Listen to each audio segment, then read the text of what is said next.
ಎಲ್ಲರಿಗೂ ನಮಸ್ಕಾರ. ನಾನು ನಿಮ್ಮ ಹೃದಯ ಸ್ಪಂದನ. Welcome to my new channel. So ಇವತ್ತೇನಪ್ಪ ಅಂತಂದರೆ, ನಾನು ಲಾಸ್ಟ್ ವೀಡಿಯೋದಲ್ಲಿ ಹೇಳಿದ್ದೆ ಫಸ್ಟ್ ಟ್ರೈಮಿಸ್ಟರ್ ಯಾವ ಥರ ಸ್ಕ್ಯಾನಿಂಗ್ ಮಾಡಿಸ್ಬೇಕು, ಯಾವಾಗ ಸ್ಕ್ಯಾನಿಂಗ್ ಮಾಡಿಸ್ಬೇಕು, ಆ್ಯಂಡ್ ಏನು ಹೇಳ್ತಾರೆ ಆ ಸ್ಕ್ಯಾನಿಂಗಿಗೆ, ಆ್ಯಂಡ್ ಆಲ್ಸೋ ಯಾವ ಥರ ಟೆಸ್ಟ್ ಮಾಡ್ಕೊಬೇಕು ಮನೆಯಲ್ಲೇ ಅಂತೆಲ್ಲ ನಿಮಗೆ ಇನ್ಫಾರ್ಮೇಷನ್ ಕೊಟ್ಟಿದ್ದೆ. ಸೊ ನಾನು ಈ ವಿಡಿಯೋದಲ್ಲಿ ಫಸ್ಟ್ ಟ್ರೈಮಿಸ್ಟ್ರಲ್ಲಿ ಯಾವುದನ್ನು ತಿನ್ನಬೇಕು, ಏನು ಅವಾಯ್ಡ್ ಮಾಡಬೇಕು, ಆ್ಯಂಡ್ ಯಾವ್ದು ತಪ್ಪು ಮಾಡಬಾರ್ದು ಅಂತೆಲ್ಲ ನಿಮಗೆ ಇನ್ಫಾರ್ಮೇಷನ್ ಕೊಡ್ತಾ ಹೋಗ್ತೀನಿ. ಸೊ ವಿಡಿಯೋನ ಸ್ಕಿಪ್ ಮಾಡದೆ ನೋಡಿ, ನಿಮ್ಗೆ ಎಲ್ಲ ಥರ ಇನ್ಫಾರ್ಮೇಷನ್ ಕೂಡ ಸಿಗುತ್ತೆ.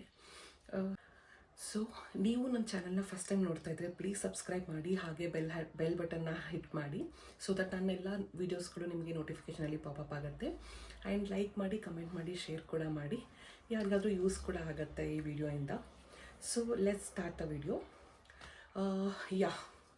ಫಸ್ಟ್ ನಾನು ಏನನ್ನ ಅವಾಯ್ಡ್ ಮಾಡಬೇಕು ಫಸ್ಟ್ ಟ್ರೈಮಿಸ್ಟ್ರಲ್ಲಿ ಅಂತ ನಾನು ಹೇಳ್ತೀನಿ. ಫಸ್ಟು ನಾವು ಪ್ರೆಗ್ನೆಂಟ್ ಆಗಿದ್ದೀವಿ ಅಂತ ಕನ್ಫರ್ಮ್ ಆದಮೇಲೆ ರಾ ಪಪ್ಪಾಯ ಅಂದರೆ ಪಪ್ಪಾಯ ಕಾಯಿ ಆಗಿರುತ್ತಲ್ಲ ಅದನ್ನು ತಿನ್ನೋದನ್ನು ಸ್ಟಾಪ್ ಮಾಡಬೇಕು. ಆ್ಯಂಡ್ ಸೀಸಮೆ ಸೀಡ್ಸ್ ಅಂತ ಹೇಳ್ತೀವಿ, ಎಳ್ಳು, ಚಿಗ್ನಿ ಎಲ್ಲ ತಿಂತಾರಲ್ಲ ಆ ಥರದ್ದು ಎಳ್ಳು, ಅದನ್ನು ಮತ್ತು ಇದನ್ನು ಕಂಪ್ಲೀಟ್ಲಿ ನಾವು ಅವಾಯ್ಡ್ ಮಾಡಲೇಬೇಕಾಗತ್ತೆ. ಬಿಕಾಸ್ ತುಂಬಾ ಹೀಟ್ ಅದು, ಆ್ಯಂಡ್ ಡಾಕ್ಟರ್ ಕೂಡ ಸಜೆಸ್ಟ್ ಮಾಡ್ತಾರೆ ಅದನ್ನು ತಿನ್ನಬಾರ್ದು ಅಂತ. ಹಣ್ಣಾಗಿರೋದಾಗಲಿ ಕಾಯಾಗಿರೋದಾಗಲಿ ಬಿಟ್ಬಿಡಿ, ಅದನ್ನು ತಿನ್ನೋಕ್ಕೆ ಹೋಗ್ಬಿಡಿ, ಅದು ತುಂಬಾ ಒಳ್ಳೆಯದಲ್ಲ ಪ್ರೆಗ್ನೆಂಟ್ ಆದಮೇಲೆ ಫಸ್ಟ್ 3 months. ಆ್ಯಂಡ್ ಎಳ್ಳು ಇದೆರಡು ಕಂಪ್ಲೀಟಾಗಿ ಬಿಟ್ಬಿಡಿ. ಆ್ಯಂಡ್ ನೆಕ್ಸ್ಟ್ ಏನಪ್ಪ ಅಂತಂದರೆ ಟ್ರಾವೆಲ್ ಮಾಡೋದವರು ಲೈಕ್ ಲಾಂಗ್ ಡಿಸ್ಟೆನ್ಸ್ ಟ್ರಾವೆಲಿಂಗ್ ಮಾಡ್ತಿರ್ತೀರ, ಅದು ಲೈಕ್ ಬಂಪಿ ರೋಡ್ಸ್ ಇರುತ್ತೆ ಆರ್ ತುಂಬ ಲಾಂಗ್ ಜರ್ನಿ ಇರುತ್ತೆ, ಈ ಥರ ಟ್ರಾವೆಲಿಂಗ್ ಎಲ್ಲ ಮಾಡಲೇಬಾರ್ದು ಫಸ್ಟ್ ಟ್ರೈಮಿಸ್ಟ್ರಲ್ಲಿ. ನಾವು 3 months ಕಂಪ್ಲೀಟ್ಲಿ ನಾವು ಟ್ರಾವೆಲ್ ಮಾಡೋಕ್ಕೆ ಹೋಗಬಾರ್ದು, ಬಿಕಾಸ್ ಅದು ಬೇಬಿಗೆ ತುಂಬ ಪ್ರಾಬ್ಲಮ್ ಆಗುತ್ತೆ. You should avoid travelling. ಕೆಲ್ಸಕ್ಕೆ ಹೋಗೋಕ್ಕೆ ಏನು ಮಾಡೋಕ್ಕಾಗಲ್ಲ, ಬಟ್ ಅವ್ರೇನಪ್ಪ ಅಂತಂದರೆ ಡ್ರೈವರ್ ಇದ್ದರೆ, ಕ್ಯಾಬ್ ಡ್ರೈವರ್ ಇದ್ದರೆ ಅವ್ರಿಗೆ ಕನ್ವಿನ್ಸ್ ಮಾಡಬೇಕಾಗತ್ತೆ ಲೈಕ್ ಸ್ವಲ್ಪ ಸ್ಲೋ ಆಗಿ ಹೋಗಿ ಅಂತ ಹೇಳಿ. Otherwise work from home option ಇತ್ತು ಅಂದರೆ ವರ್ಕ್ ಫ್ರಮ್ ಹೋಮ್ ಆಪ್ಷನ್ನ ತೊಗೊಬೋದು. ಅದು ಬಿಟ್ಟು ಅದು ಆಗಲ್ಲ ಅಂತಂದರೆ ನೀವೇನು ಮಾಡೋಕ್ಕಾಗಲ್ಲ, ಒಂದು ಸ್ವಲ್ಪ ರಜೆ ತೊಗೊಂಬಿಡಿ, ಒಂದು 3 months ಅಷ್ಟು. ಬಿಕಾಸ್ ಪ್ರೆಗ್ನೆಂಟ್ಗಿಂತ ಇನ್ನೇನು ಇಂಪಾರ್ಟೆಂಟ್ ಇನ್ನೇನು ಇರೋಲ್ಲ. 3 months ನೀವು ರಜೆ ತೊಗೊಂಡ್ರೆ ನಿಮಗೆ ಯೂಸ್ ಆಗುತ್ತೆ, ಅದರಿಂದ ಪ್ರಾಬ್ಲಮ್ ಕ್ರಿಯೇಟ್ ಆಗಲ್ಲ, ಹಾಗಾಗಿ ಹೇಳ್ತಿದ್ದೀನಿ ಅಷ್ಟೇ. So completely travel long distance journey ಮಾಡೋದಾಗಲಿ ಅದೆಲ್ಲನೂ ಸ್ವಲ್ಪ ಕಂಪ್ಲೀಟಾಗಿ ಅವಾಯ್ಡ್ ಮಾಡ್ಕೊಳ್ಳಿ. ಅದು ಬಿಟ್ಟರೆ ನೆಕ್ಸ್ಟು ಸ್ಟೇರ್ ಕೇಸ್ ಹತ್ತೋದು, ಬಗ್ಗಿ ಕೆಲಸ ಮಾಡೋದು, ಫಾರ್ ಎಕ್ಸಾಂಪಲ್ ಕಸ ಹೊಡೆಯೋದು, ಮನೆ ಒರೆಸೋದು, ಸೊ ಬಗ್ಗಿ ಕೆಲಸ ಮಾಡೋವಂಥ ಕೆಲಸ ಅಥವಾ ಭಾರ ಇರೋವಂಥದ್ದನ್ನು ಎತ್ತೋದಾಗಲಿ, ಈ ಥರ ಕೆಲಸಗಳನ್ನ ತುಂಬಾ ಅವಾಯ್ಡ್ ಮಾಡ್ಕೊಳ್ಳಿ. ಆದಷ್ಟು ಅವಾಯ್ಡ್ ಮಾಡಿದ್ರೆ ನಿಮಗೆ ಪ್ರಾಬ್ಲಮ್ ಆಗೋಲ್ಲ ಫಸ್ಟ್ 3 monthsಲ್ಲಿ. ಡಾಕ್ಟರ್ ಕೂಡ ಇದನ್ನೇ ಹೇಳ್ತಾರೆ. ಸೊ ನಾನು ನಿಮಗೆ ಇನ್ನೂ ಸ್ವಲ್ಪ ಹೆಚ್ಚಾಗಿ ಹೇಳ್ತಿದ್ದೀನಿ ಅಷ್ಟೇ. ಇದು ಒಂದು ಈ ಥರ ಸ್ಟೇರ್ಕೇಸ್ ಹತ್ತೋದು ಇದನ್ನೆಲ್ಲ ಸ್ವಲ್ಪ ಅವಾಯ್ಡ್ ಮಾಡ್ಕೊಳ್ಳಿ. ಆ್ಯಂಡ್ ನೆಕ್ಸ್ಟ್ ಏನಪ್ಪ ಅಂತಂದರೆ ಆಲ್ಕೋಹಾಲ್ ಮತ್ತು ಸ್ಮೋಕಿಂಗ್ ಮಾಡೋರು ಇರ್ತಾರೆ, ಅದಂತೂ ಪ್ಲೀಸ್ ಬಿಟ್ಬಿಡಿ ಅದನ್ನ ಈ ಟೈಮಲ್ಲಿ. ಆ್ಯಂಡ್ ಹಸ್ಬೆಂಡ್ ಕೂಡ ಸ್ಮೋಕಿಂಗ್ ಮಾಡೋರು ಇರ್ತಾರೆ, ಅವ್ರಿಗೂ ಹೇಳಿಬಿಡಿ ಮಾಡಬೇಡಿ ಅಂತ, ಬಿಕಾಸ್ ಅದು ತುಂಬಾ ಪ್ರಾಬ್ಲಮ್ ಆಗುತ್ತೆ ಬೇಬಿಗೆ. ಸೊ ದಟ್ ಕಂಪ್ಲೀಟ್ಲಿ ನೀವು ಅವಾಯ್ಡ್ ಮಾಡಲೇಬೇಕು. And one more thing, tablets unnecessary ಯಾವುದಾದ್ರೂ ಬೇರೆ ಟ್ಯಾಬ್ಲೆಟ್ಸ್ ತೊಗೊಳ್ತಿರ್ತೀರ ಅದನ್ನು ತೊಗೊಳ್ಬೇಡಿ. ತೊಗೊಳಕ್ಕಿಂತ ಮುಂಚೆ ಡಾಕ್ಟರ್ನ ಒಂದ್ಸಲ ಕನ್ಸಲ್ಟ್ ಮಾಡಿ ಅವ್ರ ಅಡ್ವೈಸ್ ತೊಗೊಳ್ಳಿ, ಯಾವ್ದು ತೊಗೊಬೇಕು ತೊಗೊಬಾರ್ದು ಅಂತ. ಅದನ್ನು ನೋಡಿಕೊಂಡು ನೀವು ಟ್ಯಾಬ್ಲೆಟ್ಸ್ನ ಅವಾಯ್ಡ್ ಮಾಡ್ಕೊಳ್ಳಿ, ಬೇರೆ ಯಾವುದಾದ್ರೂ ಟ್ಯಾಬ್ಲೆಟ್ಸ್ ತೊಗೊಳ್ತಾ ಇದ್ದರೆ. ಆ್ಯಂಡ್ ಮೋರೋವರ್ ಅವರೇ ನಿಮಗೆ ಟ್ಯಾಬ್ಲೆಟ್ಸ್ ಕೊಟ್ಟಿರ್ತಾರೆ, ಫೋಲಿಕ್ ಆ್ಯಸಿಡ್ ಆಗಲಿ ವಿಟಮಿನ್ ಟ್ಯಾಬ್ಲೆಟ್ಸ್ ಆಗಲಿ, ಅದನ್ನು ಬಿಟ್ಟು ಬೇರೆ ಏನಾದರೂ ತೊಗೊಳ್ತಿದ್ರೆ ಅಷ್ಟೇ ನಾನು ಹೇಳ್ತಿರೋದು. ಅದೆಲ್ಲನೂ ಇದ್ದರೆ ಡಾಕ್ಟರ್ ಅಡ್ವೈಸ್ ಅವ್ರ ಕನ್ಸಲ್ಟೇಷನ್ ತೊಗೊಂಡು ನೀವು ಇದು ಮಾಡಬೇಕಾಗತ್ತೆ. ಸೊ ಇದಿಷ್ಟು ಆಲ್ಮೋಸ್ಟ್ 3 monthsಲ್ಲಿ ಅವಾಯ್ಡ್ ಮಾಡಬೇಕಾಗಿರೋವಂಥದ್ದು ಇದಿಷ್ಟ ಆಗಿರುತ್ತೆ. ಸೊ ನೆಕ್ಸ್ಟ್ ನಾನು ಏನನ್ನ ತಿನ್ನಬೇಕು, ಏನು ಅವಾಯ್ಡ್ ಮಾಡಬಾರ್ದು ಅಂತ ಹೇಳ್ತೀನಿ ಇವಾಗ.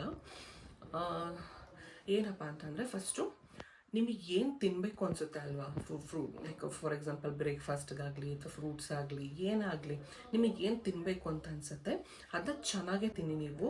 ಬಿಕಾಸ್ ನಮಗೆ 3 monthsಲ್ಲಿ ಏನೂ ಬೇಡ ಅನಿಸ್ತಾ ಇರುತ್ತೆ ನಾನು ಹೇಳ್ದಂಗೆ. ಸೊ ನಮಗೆ ಏನು ತಿನ್ನಬೇಕು ಅನಿಸುತ್ತೆ ಅದನ್ನ ತುಂಬ ಚೆನ್ನಾಗೇ ತಿನ್ಕೊಳ್ಳಿ. ಅದಾದಮೇಲೆ ನೀರನ್ನ ಮಾತ್ರ 3 liters ಕುಡಿಲೇಬೇಕು ಪರ್ ಡೇ. ಬಿಕಾಸ್ ವಾಟರ್ ಅಂದರೆ ನೀವು ಯಾವಾಗಲೂ ಹೈಡ್ರೇಟ್ ಆಗಿರಲೇಬೇಕು. ತುಂಬಾ ಒಳ್ಳೆಯದು ಬೇಬಿಗಾಗಲಿ ನಿಮಗಾಗಲಿ. ನೀರನ್ನ ಎಷ್ಟು ಕುಡಿತೀರೋ ಅಷ್ಟು ಒಳ್ಳೆಯದು. ಬೈ ಚಾನ್ಸ್ ಲೈಕ್ ನಿಮಗೆ ನೀರು ಕುಡಿಬೇಕಂದ್ರೆ ನಮಗೆ ಕುಡಿಬೇಕು ಅಂತ ಅನಿಸಲ್ಲ, ಆ ಥರ ಏನಾದರೂ ಆಯಿತು ಅಂದರೆ ಅದಕ್ಕೆ ಫ್ಲೇವರ್ ಆ್ಯಡ್ ಮಾಡ್ಕೊಳ್ಳಿ, ಲೈಕ್ ಲೆಮನ್ ಆ್ಯಡ್ ಮಾಡ್ಕೊಳ್ಳಿ, ಅವ್ರ ಎಳ್ನೀರನ್ನ ಕೂಡ ನೀವು ಕುಡಿಬೋದು. ಸೊ ಹೈಡ್ರೇಟ್ ಆಗಿರೋದಕ್ಕೆ ಎಷ್ಟಾಗುತ್ತೆ ಅಷ್ಟು ನೀರನ್ನ ಕುಡಿಯೋದಕ್ಕೆ ಅಂತಲೇ ಟ್ರೈ ಮಾಡಿ. ಅದಾದಮೇಲೆ ಡೈಲಿ ಎವ್ರಿ ಡೇ ಎಷ್ಟಾಗುತ್ತೆ ಅಷ್ಟು ಎಕ್ಸಸೈಸ್ ಮಾಡೋಕ್ಕೆ ಟ್ರೈ ಮಾಡಿ. 10 to 15 ಮಿನಿಟ್ಸ್. ಯಾವ್ದು ಈಸಿ ಇದೆ ಅದನ್ನೇ ಮಾಡ್ಕೊಳ್ಳಿ. ಲೈಕ್ ತುಂಬ ಕಷ್ಟವಾಗಿರುತ್ತದೆಲ್ಲ ಮಾಡಬೇಡಿ ಎಕ್ಸಸೈಸ್ನ, ಬಟ್ ಯಾವ್ದು ಈಸಿ ಇದೆ ಆ ಥರದ್ದನ್ನು 10 to 15 ಮಿನಿಟ್ಸ್ ಬ್ರೀತಿಂಗ್ ಎಕ್ಸಸೈಸ್ ಆಗಲಿ, ಸ್ಕ್ವಾಟ್ಸ್ ಆಗಲಿ, ಅದು ಎಷ್ಟು ಈಸಿ ಆಗುತ್ತೆ ಅಷ್ಟು ಆ ಥರ ನಿಮಗೆ ಹೆಂಗೆ ಕಂಫರ್ಟಬಲ್ ಇದೆ ಆ ಥರ ಎವ್ರಿ ಡೇ 10 to 15 ಮಿನಿಟ್ಸ್ ಟೈಮ್ನ ಕೊಡಿ ಎಕ್ಸಸೈಸಿಗೆ. ಅದಾದಮೇಲೆ ನಮ್ಮದು ಈವ್ನಿಂಗ್ ಆಫ್ಟರ್ 8 o'clock ಆದಮೇಲೆ ನೀರನ್ನ ಕುಡಿಬೇಡಿ, ತುಂಬಾ ಕಮ್ಮಿ ಮಾಡಿ ವಾಟರ್ ಕನ್ಸ್ಯೂಮ್ ಮಾಡೋದನ್ನ ಆಫ್ಟರ್ 8 o'clock. ಬಿಫೋರ್ ದಟ್ ನೀವು ಚೆನ್ನಾಗೇ ನೀರು ಕುಡೀರಿ, ಅದೊಂದು ಮಾಡ್ಕೊಬೇಕು. ಆ್ಯಂಡ್ ಟ್ಯಾಬ್ಲೆಟ್ನ ನೀವು ಯಾವುದು ವಿಟಮಿನ್ ಟ್ಯಾಬ್ಲೆಟ್ ಕೊಟ್ಟಿರ್ತಾರೆ, ಫಾಲಿಕ್ ಆ್ಯಸಿಡ್ ಟ್ಯಾಬ್ಲೆಟ್ ಕೊಟ್ಟಿರ್ತಾರೆ, ಅವ್ರು ಕ್ಯಾಲ್ಶಿಯಂ ಟ್ಯಾಬ್ಲೆಟ್ ಕೊಟ್ಟಿರ್ತಾರೆ. ಇದೇನೇ ಕೊಟ್ಟಿದ್ರು ಕೂಡ ಮಿಸ್ ಮಾಡ್ದಂಗೆ ತೊಗೊಳ್ಳಿ, ತುಂಬಾ ಒಳ್ಳೆಯದು. ಇದಿಷ್ಟು ನೀವು ಮಾಡಬೇಕಾಗಿರೋಂಥ ಕೆಲಸ. ಇದಾದಮೇಲೆ ಆ್ಯಕ್ಚುಲಿ ನಿಮಗೆ ಸ್ಟೊಮಕ್ ಪೇನ್ ಬರ್ತಿರುತ್ತೆ ಆವಾಗವಾಗ, ಅದು ತುಂಬಾ ಕಾಮನ್ ಅದು, ಬಿಕಾಸ್ ಸ್ಟಾರ್ಟಿಂಗ್ ಅಲ್ವಾ, ಅದಕ್ಕೆಲ್ಲ ನೀವು ಸುಮ್ಮನೆ ಅನ್ನೆಸೆಸರಿ ಯಾವುದೋ ಟ್ಯಾಬ್ಲೆಟ್ನ ತೊಗೊಳ್ಳೋದು ವಿತೌಟ್ ಡಾಕ್ಟರ್ನ ಕನ್ಸಲ್ಟ್ ಮಾಡಿದಾಗೆ ಆ ಥರ ಎಲ್ಲ ಮಾಡೋಕ್ಕೆ ಹೋಗಬಾರ್ದು.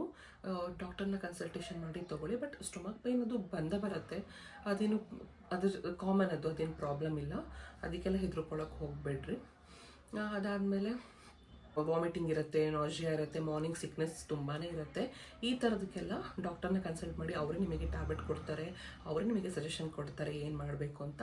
ಇದಕ್ಕೆ ನೀವು ಡಾಕ್ಟರ್ ಸಜೆಷನ್ ತೊಗೊಂಡು ನೀವು ಟ್ಯಾಬ್ಲೆಟ್ ತೊಗೊಳ್ಬೋದು, ಅಥವಾ ಅವ್ರು ಏನು ಹೇಳ್ತಾರೆ ಅದನ್ನು ಟ್ರೀಟ್ಮೆಂಟ್ನ ಫಾಲೋ ಮಾಡ್ಕೊಂಡು ಹೋಗ್ಬೋದು. ಇದಿಷ್ಟು ನಾನು ನಿಮಗೆ ಹೇಳಬೇಕು ಅಂತ ಅಂದ್ಕೊಂಡಿದ್ದು. ಇದಾದಮೇಲೆ ನಾನೇನೇನು ಫಾಲೋ ಮಾಡ್ತಿದ್ದೆ ಅಂತ ಹೇಳ್ತೀನಿ. ನನ್ನ ಡೈಲಿ ರೂಟೀನ್ ಹೆಂಗಿತ್ತು ಅಂತಂದರೆ 3 months ಮಾರ್ನಿಂಗ್ ನಾನು ಲೈಕ್ ನೆನ್ನೆನೇ ನೆನೆಸಿಟ್ಟಿರ್ತಿದ್ದಂತಹ ಡೇಟ್ಸ್, ಗೋಡಂಬಿ, ದ್ರಾಕ್ಷಿ, ಬಾದಾಮಿ, ಉತ್ತುತ್ತೆ, ಖರ್ಜೂರ, ಇದೆಲ್ಲನೂ ನಾನು ನೈಟೇ ಕೂಡ ನೆನೆಸಿಟ್ಟು ಇಡ್ತಿದ್ದೆ. ಸೊ ಮಾರ್ನಿಂಗ್ ಎದ್ದು ಅದನ್ನು ತಿಂತಿದ್ದೆ ನಾನು. ಅದಾದಮೇಲೆ ಆಫ್ಟರ್ 1 hour ಆದಮೇಲೆ ಸ್ವಲ್ಪ ಹಾಲು ಕುಡಿತಿದ್ದೆ. ಎವ್ರಿ ಡೇ ನಾನು ಹಾಲು ಕುಡಿತಿರಲಿಲ್ಲ, ನನಗೆ ಇಷ್ಟ ಆಗ್ತಾ ಇರಲಿಲ್ಲ, ಬಟ್ ಕುಡಿಯೋಕ್ಕೆ ಟ್ರೈ ಮಾಡ್ತಿದ್ದೆ ನಾನು, ಅದನ್ನು ಕುಡಿತಿದ್ದೆ. ಅದಾದಮೇಲೆ ಬ್ರೇಕ್ಫಾಸ್ಟ್ ಮಾಡ್ತಿದ್ದೆ, ನನಗೇನು ತಿನ್ನಬೇಕು ಅನಿಸ್ತಿತ್ತು ಅದನ್ನು, ಇಡ್ಲಿ, ದೋಸೆ, ಚಪಾತಿ ಈ ಥರ ತಿಂತಿದ್ದೆ. ಬಟ್ ಸ್ವಲ್ಪ ದಿನ ಆದಮೇಲೆ ನನಗೆ ತುಂಬಾ ಬ್ರೇಕ್ಫಾಸ್ಟ್ ಆಗಲಿ ಊಟ ಆಗಲಿ ಏನು ಸೇರ್ತಿರ್ಲಿಲ್ಲ, ಸ್ಮೆಲ್ಲೇ ಆಗ್ತಿರ್ಲಿಲ್ಲ. ಸೊ ನನಗೇನು ಬೇಕನ್ನಿಸ್ತಿತ್ತು ಅಂದರೆ ಹುಳಿ ಈ ಚಿತ್ರಾನ್ನ, ಪುಳಿಯೋಗರೆ, ಅಥವಾ ಮತ್ತು ಖಾರ, ತುಂಬ ಖಾರ, ಈ ಗೊಡ್ಡಖಾರ, ಮೆಣಸಿನ್ಕಾಯಿ ಖಾರ, ಈ ಥರದ್ದು ತಿನ್ನಬೇಕು ಅಂತ ತುಂಬ ಅನಿಸ್ತಿತ್ತು. ನನಗೆ ಮಾಡ್ಕೊಳಕ್ಕಾಗ್ತಿರ್ಲಿಲ್ಲ. ಸೊ ನಮ್ಮಮ್ಮ ಮತ್ತು ನಮ್ಮ ಅತ್ತೆ 1 month ಬಂದು ನನಗೆ ಮಾಡಿ ಕೊಡ್ತಿದ್ರು. ಅವ್ರಿಗೆ ತುಂಬ ಥ್ಯಾಂಕ್ಸ್ ಹೇಳ್ತೀನಿ ಇವಾಗ, ಬಿಕಾಸ್ ನನಗೆ ಅವಾಗ ಆಗ್ತಾನೆ ಇರಲಿಲ್ಲ, ನನಗೆ ಏನು ತಿನ್ನೋದಕ್ಕೂ ಏನು ಮಾಡ್ಕೊಳಕ್ಕೂ ಸ್ಮೆಲ್ ಆಗ್ತಾನೆ ಇರಲಿಲ್ಲ. ಸೊ ಅವ್ರು ನನಗೆ ಬಂದು ಹೆಲ್ಪ್ ಮಾಡಿದರು.